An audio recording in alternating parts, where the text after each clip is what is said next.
ബിജെപിയുടെ ആഭിമുഖ്യത്തിൽ വീർബാൽ ദിവസ് ആചരിച്ചു. ഗുരു ഗോവിന്ദ് സിംഗിന്റെ മക്കളായ ബാബ സൊരാവർ സിംഗ്, ഫത്തേ സിംഗ് എന്നിവരുടെ വീരബലിദാനത്തെ സ്മരിക്കുന്ന ദിവസമാണിത്. സംസ്ഥാനത്ത് വിവിധയിടങ്ങളിൽ ബിജെപി ദിനാചരണ പരിപാടികൾ സംഘടിപ്പിച്ചു. എറണാകുളത്ത് തേവര പെരുമാനിലുള്ള കേരളത്തിലെ ഏക ഗുരുദ്വാരയിൽ ബായി ഗുരുപ്രീത് സിംഗിന്റെ നേതൃത്വത്തിൽ പ്രാർത്ഥനാ ചടങ്ങുകൾ നടന്നു.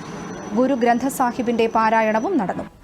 വീരത്യാഗം വരിച്ച ബലിദാനികൾക്ക് ആദരവർപ്പിക്കുകയും ചെയ്തു. തുടർന്ന് ബിജെപി യുവമോർച്ച സംസ്ഥാന അധ്യക്ഷൻ പ്രഫുൽ കൃഷ്ണ ബലിദാനികളെ അനുസ്മരിച്ച് സംസാരിച്ചു.